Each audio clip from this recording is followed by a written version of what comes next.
जय हिंद साथियों। तो जैसा कि आप बोर्ड पर देख पा रहे होंगे, आज अब हम लोग पढ़ने वाले हैं राज्यों का पुनर्गठन, स्टेट रीऑर्गेनाइजेशन।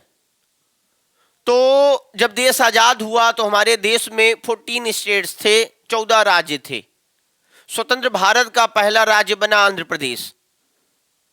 तो ऐसा नहीं है कि केवल आंध्र प्रदेश भाषा के आधार पर बना, लैंग्वेज के बेस पर पहला स्टेट बनता है या 15वां स्टेट बनता है, बल्कि इसका बैकग्राउंड अगर हम लोग देखें तो देश के आज़ादी के साथ ही ये लगभग पृष्ठभूमि बनकर तैयार हो गई थी, बैकग्राउंड बन चुका था।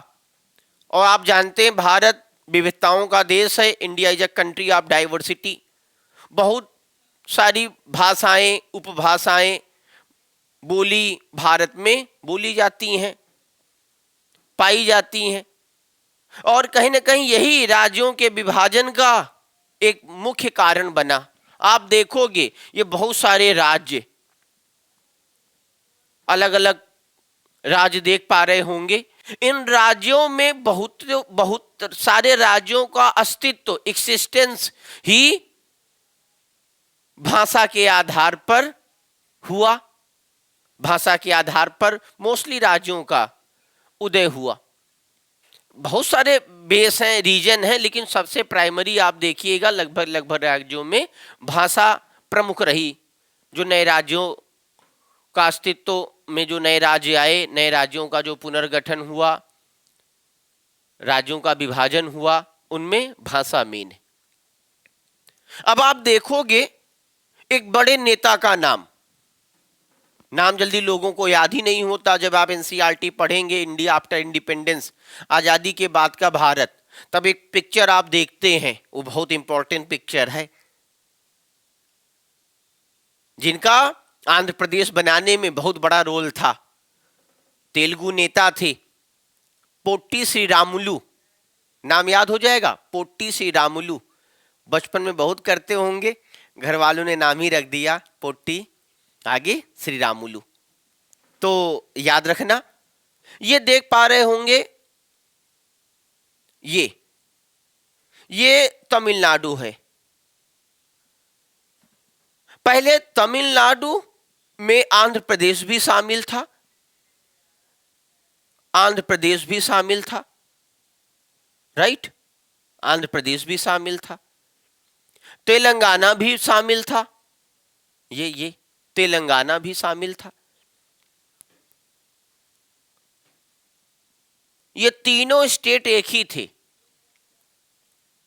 ये जो तमिलनाडु नाम से लग रहा है, तमिल भाषा डोमिनेट कहीं ना कहीं यहां करेगी, तमिल बोलने वालों की अधिकता पाई जाएगी। लेकिन भाई तमिलनाडु में तेलुगु भाषी भी लोग थे। भाई ये क्या हुआ, तमिल एरिया हुई, तमिल एरिया है, लेकिन ये एरिया तो तेलुगु एरिया है ना, तेलुगु एरिया है। तो तेलुगु भाषी ने कहा कि हमें तमिल के साथ क्यों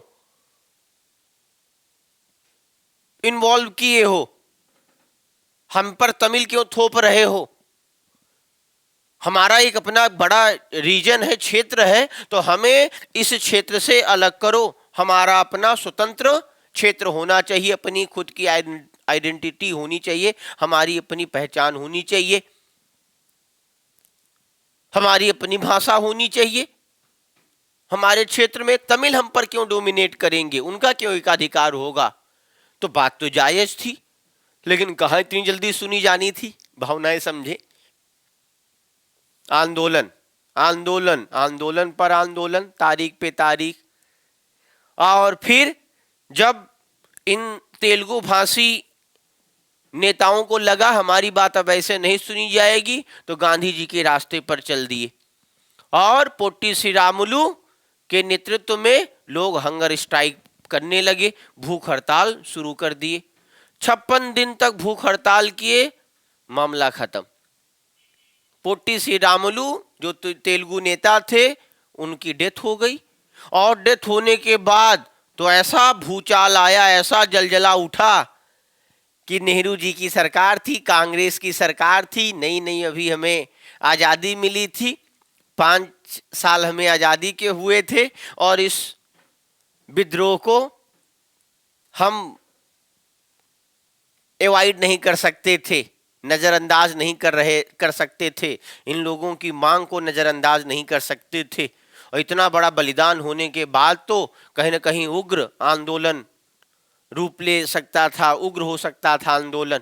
इसलिए समय रहते जस्टिस फजल अली के नेतृत्व में राज्य पुनर्गठन आयोग बनाया गया। ध्यान देना, न्यायमूर्ति फजल अली, जस्टिस फजल अली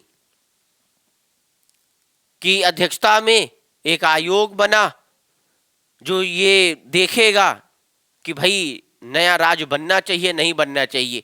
भाई अगर आप एक राज्य बनाते हो तो ऐसा, भाई भारत विविधताओं का देश है, बहुत सारे भाषाएं बोली जाती हैं, बहुत सारे राज्य हैं, बहुत सारे लोग ऐसे फिर आंदोलन करने लगेंगे। तो फजल अली आयोग बना। कौन आयोग? फजल अली आयोग। फजल अली आयोग 1953 में यह आयोग बना। और फिर बधाई हो, इसने जो रिपोर्ट सौंपी भारत सरकार को। भाई घटना कब हुई? पोटी श्रीरामुलु की डेथ तो दिसंबर 1952 में हुई और फिर 1953 में एक कमीशन का गठन किया गया और इस कमीशन ने जो रिपोर्ट दी उसमें कहा कि नहीं, ऐसे बहुत सारे रीजन हैं जिनके बेस पर तेलुगु भाषी क्षेत्र के लिए तेलुगु राज्य बनना चाहिए, जिसको बाद में आंध्र प्रदेश नाम दिया गया। क्लियर? तो 1956 में 1956 में ये जो तेलुगु भाषी क्षेत्र था ये आंध्र प्रदेश के नाम से जाना गया। और क्रिया की प्रतिक्रिया होती है, ध्यान देना। जैसे आप पढ़ोगे ज्योग्राफी में भूकंप, तो सेंटर कहीं और बनता है भूकंप का और प्रभाव कहीं और दिखता है। वैसे यहां हुआ, घटना यहां हुई और उसके परिणाम भारत के कई सारे राज्यों पर दिखाई दिया, कई सारे क्षेत्रों पर दिखाई दिया।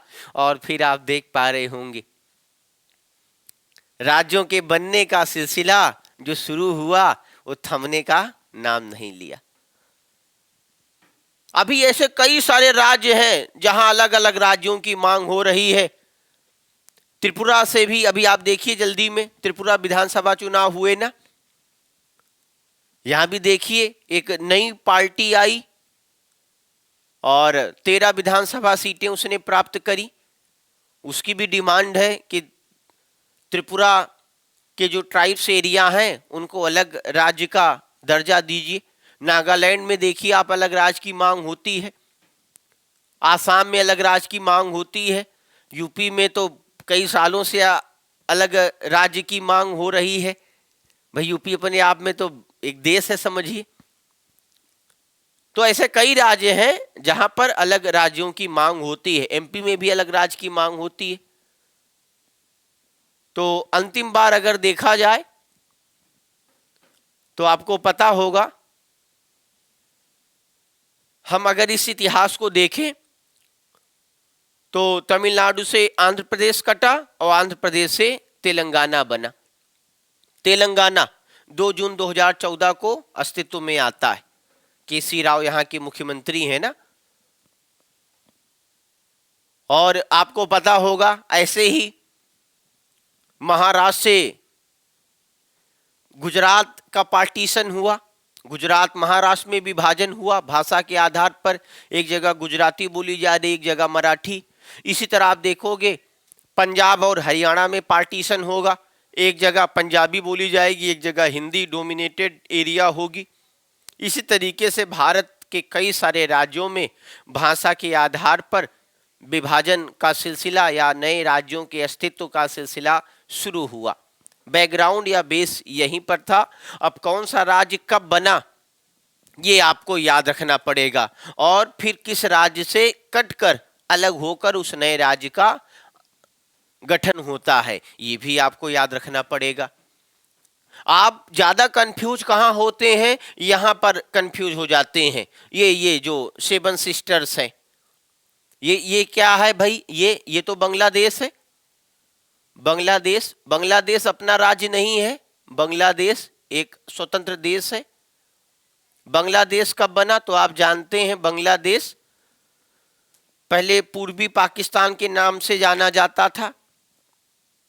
विभाजन में पाकिस्तान के हिस्से में मिला ये, और 1971 में 1971 में शेख मुजीबुर रहमान बांग्लादेश के प्रधानमंत्री बने। नए राष्ट्र के रूप में बांग्लादेश का उदय हुआ। उस समय तत्कालीन जो भारतीय प्राइम मिनिस्टर थी इंदिरा गांधी थी, तो इंदिरा गांधी का भी बड़ा रोल था बांग्लादेश के बनने में, अकेले नहीं बना अपने प्रयासों से बांग्लादेश, राइट। तो आप देखिए इधर में सेवन सिस्टर्स आपको दिखाई देंगे। तो ये कौन सा राज्य कब अस्तित्व में आया ये याद रखना पड़ेगा। अच्छा, नीचे में मिजोरम है कि ऊपर में मिजोरम है, ऊपर में मेघालय है या नीचे में मेघालय है, सबसे साइड में सबसे पूर्वी राज्य अरुणाचल प्रदेश है कि नागालैंड है, ये सब आपको याद करना है। बहुत कंफ्यूज हो जाते हैं हम लोग, स्पेशली नॉर्थ ईस्ट के बारे में पढ़ने और समझने में। इसलिए भाई अपना देश का पार्ट है, अपने देश का अभिन्न हिस्सा है, इसलिए हमें ये सारे राज्यों का क्रम सीक्वेंस, उनकी पहचान बहुत बढ़िया से आनी चाहिए। और इधर तो लगभग आप परिचित हैं, बहुत सारी यूटीज हैं भारत के, केंद्र शासित प्रदेश हैं, उनकी भी आपको पहचान होनी चाहिए कि कौन सा यूटी ईस्ट में है, कौन सा वेस्ट में है, कौन सा वेस्टर्न कोस्ट पर है पश्चिमी घाट पर, कौन सा ईस्टर्न कोस्ट पर है, तो ये आपको पता होना चाहिए। आपको पता होगा 2 साल पहले ही 2 केंद्र शासित प्रदेशों को आपस में मिलाया गया। अब वो कौन से 2 केंद्र शासित प्रदेश है, ये सब इंपॉर्टेंट प्रश्न है। तो दादर नागर हवेली और दमन दीव, इनको आपस में मिलाया गया। लद्दाख का सृजन, भाई लद्दाख भी नया केंद्र शासित राज्य बनाना, लद्दाख किस राज्य से अलग हुआ, कब हुआ, याद होना पड़ेगा, आपको याद करना पड़ेगा। तो जम्मू कश्मीर से लद्दाख को अलग करके नया केंद्र शासित प्रदेश बनाया गया। पहले जम्मू कश्मीर एक पूर्ण राज्य था, कंप्लीट स्टेट था, लेकिन इस विभाजन के बाद में क्या हुआ, जम्मू कश्मीर को एक यूटी बनाया गया, यूनियन टेरिटरी बनाया गया, केंद्र शासित प्रदेश बनाया गया। अब ये केंद्र शासित प्रदेश क्या होता है, पूर्ण राज्य क्या होता है, तो ये सारे मुद्दे आपको समय के साथ समझ में आएंगे और समझाया भी जाएगा। जैसे यूपी, बिहार, बंगाल, ये सब पूर्ण राज्य हैं। यहाँ पर जो अपनी स्टेट गवर्नमेंट होती है उसका लगभग बोलबाला होता है, उस राज्य में प्रभुत्व में होती है वहाँ की सरकार, वहाँ की जो पुलिस होती है स्टेट गवर्नमेंट के अंडर में होती है। लेकिन जो यूटी होता है केंद्र शासित प्रदेश, वहाँ पर आप देखोगे जहाँ पर विधानसभा का प्रावधान है वहाँ तो कुछ राइट्स स्टेट गवर्नमेंट के पास भी होते हैं, लेकिन जहाँ पर विधानसभा का प्रोविजन ही नहीं है जिस यूटी में, वहाँ पूरी पावर सेंटर की होती है, सेंटर का ही शासन होता है। लेकिन जहाँ जैसे दिल्ली है, जैसे अब जम्मू कश्मीर बन गया, तो यहाँ पर क्या होगा, यहाँ पर स्टेट के चुनाव होते हैं। आप देखते हैं केजरीवाल बराबर परेशान रहते हैं, मीडिया में रोते चिल्लाते रहते हैं, ऐसा देखा होगा, सुना होगा। इसीलिए रोते चिल्लाते रहते हैं क्योंकि दिल्ली एक पूर्ण राज्य नहीं है, उनके पास अपनी खुद की पुलिस नहीं, बहुत सारे राइट्स उनके नहीं हैं। जैसे दूसरे राज्यों में राज्य सरकारों के पास पावर्स होती हैं, वैसे वो डिमांड कर रहे हैं। पंजाब में देखिए आम आदमी पार्टी की सरकार है, पूरी पावर में है, उनकी अपनी पुलिस है, पूरा लगभग उन्हीं का एकाधिकार है राज्यों में। समझ पाए आप। लेकिन एक सीमा तक अधिकार है। अब पता चले वो भूल जाएं कि हम भारत का अभिन्न हिस्सा हैं, तो फिर उसी दिन मामला गड़बड़ हो जाएगा और फिर सेंट्रल गवर्नमेंट को इंटरफेयर करना पड़ेगा, केंद्र सरकार को इंटरफेयर करना पड़ेगा। तो ये सारा पीडीएफ आपको व्हाट्सअप कर दिया जाएगा। व्हाट्सअप नंबर जरूर लिए रहिए भाई, और कोई डाउट हो तो कॉल मत करिए, आप केवल मैसेज करिए 9716542299 9716542299 और एकदम तैयारी में लग जाइए। बहुत सारी वैकेंसीज हैं बैक टू बैक और बहुत बड़ी अपॉर्चुनिटी आपके सामने है, और इस अपॉर्चुनिटी को अब आप एकदम पूर्ण करिए। इस अपॉर्चुनिटी को आप जाया वेस्ट मत होने दीजिए और मेहनत से लग जाइए। और इस बार इस साल आपको एनी हाउस सिलेक्शन लेना है तो लेना है, ये प्रण और तपस्या के साथ प्रयास करिए, फिर देखिए आप सिलेक्शन आपका 100% है। ओके, तो ये सारी डिटेल आप नोट कर लेना। और क्लियर नहीं दिख पा रहा होगा, विजिबिलिटी क्लियर नहीं होगी, कौन सा राज्य का कितनी डेट को बना किस वर्ष को, वो पीडीएफ में आपको कंप्लीट मिल जाएगा। Thank you so much.